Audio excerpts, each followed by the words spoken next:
বেশ নামকরা কথা সাহিত্যিক হরিশঙ্কর জলদাস, আপনারা অনেকে ওনার নাম শুনে থাকবেন। তো উনি একটা প্রোগ্রাম করে একটা আত্মীয়র বাসায় গেছে অন্য একটা সূত্র ধরে। তো উনি জাতিতে ব্রাহ্মণ। তো যখন খেতে বসিয়েছেন, খেতে বসানোর পরে ওনাকে বলছেন যে দাদা আপনারা হিন্দু ধর্মের কোন জাতের ভেতর পড়েন। স্মরণ করছি পূর্ণব্রহ্ম শ্রী শ্রী হরিচাঁদ ঠাকুর, আমি ভক্তিবরে স্মরণ করছি শ্রী শ্রী গুরুচাঁদ ঠাকুরকে। আজকের এই অনুষ্ঠানের সম্মানিত উপস্থিতি সকলকে আমার ভক্তিপূর্ণ প্রণাম জানাই।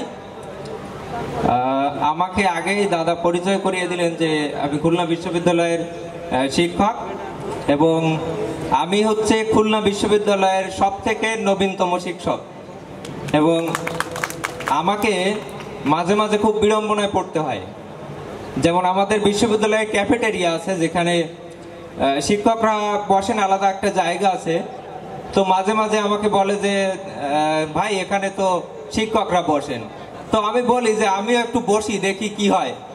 তো আমি মনে করি যে আজকে খুলনা বিশ্ববিদ্যালয়ের মতো একটা জায়গায় শিক্ষকতা করার সুযোগ পাওয়া এবং শ্রীধাম ওড়াকান্দিতে এসে আমি যে বক্তব্য রাখছি, এই কৃতিত্ব আসলে আমার না যতখানি, তার থেকে বেশি আমার ঠাকুর শ্রী শ্রী গুরুচাঁদ ঠাকুরের।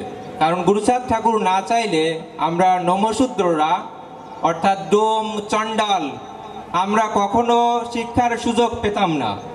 তো নমশূদ্রদের যদি কৃতজ্ঞতা কারো কাছে প্রকাশ করতে হয়, তো আমি বলবো যে শ্রী শ্রী গুরুচাঁদ ঠাকুরের চরণে আমাদের সেই কৃতজ্ঞতা প্রথমেই প্রকাশ করতে হয়। তো শ্রী শ্রী গুরুচাঁদ ঠাকুর না চাইলে হিন্দু ধর্মের নিম্নবর্গের মানুষের জন্য এত সুযোগ সুবিধা কখনোই হতো না। আমি বললাম যে এত সুযোগ সুবিধা কখনোই হতো না, কথাটার পেছনে যুক্তি আছে। যুক্তিটা হচ্ছে বর্তমানে বাংলাদেশে, অর্থাৎ আমি বলবো যে পুরো ভারতবর্ষ মিলিয়ে কিংবা সমগ্র বিশ্বে আমাদের মতুয়ারা ছড়িয়ে আছে, এবং আমাদের মতুয়াদের সার্কেলটা একেবারে ছোট না, বেশ বড়। আমি বিভিন্ন কর্মসূত্রে অনেকের সঙ্গে যোগাযোগ করেছি। খুলনা বিশ্ববিদ্যালয়ে আমার সার্কুলার হলেও অনেকে আমাকে নানানভাবে সহযোগিতা করেছেন, আমি তাদের কাছে কৃতজ্ঞতা প্রকাশ করছি। আমি কৃতজ্ঞতা প্রকাশ করছি শ্রদ্ধেয় দাদা সাগর সাধু ঠাকুর মহাশয়ের কাছে। উনি নানানভাবে আমাকে সহযোগিতা করেন, এখনো পর্যন্ত সেই হাতটা উনি বাড়িয়ে দিয়েছেন। তো আমি বলছিলাম যে হিন্দুদের যে জাতপাত নিয়ে যে সমস্যা, আমি ছোট্ট একটা গল্প বলি, দাদা যেহেতু শুরুতেই সময় ছোট করে দিয়েছেন।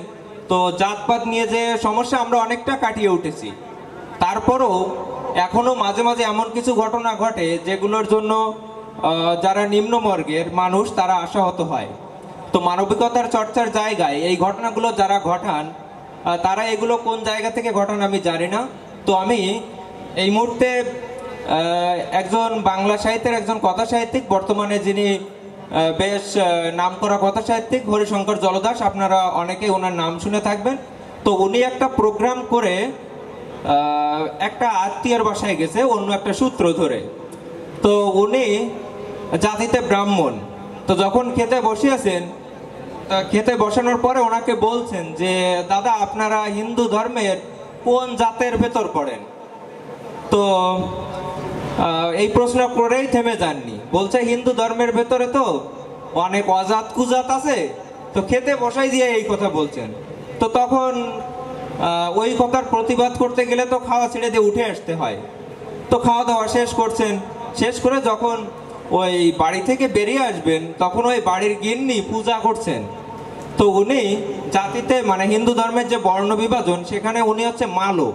তো উনি আর একটু মজা করে বলছেন যে দিদি আমি হচ্ছে সুইপার, মানে মানুষের বাড়িতে ময়লা আবর্জনা পরিষ্কার করি, নানান রকম বাথরুমের ময়লা আবর্জনা পরিষ্কার করি। তো এই কথাটা উনি বলে আসছেন, মানে যে হিন্দু ধর্মের নিচু বর্ণের হয়েও যে বড় কিছু হওয়া যায়। এখন বর্তমান সময়কার একজন উঁচু মানের কথা সাহিত্যিক উনি। তো সেই পর্যায়ে এসেও এখনো জাত বিভাজনের নামে বিভিন্ন বদজাতি চলছে।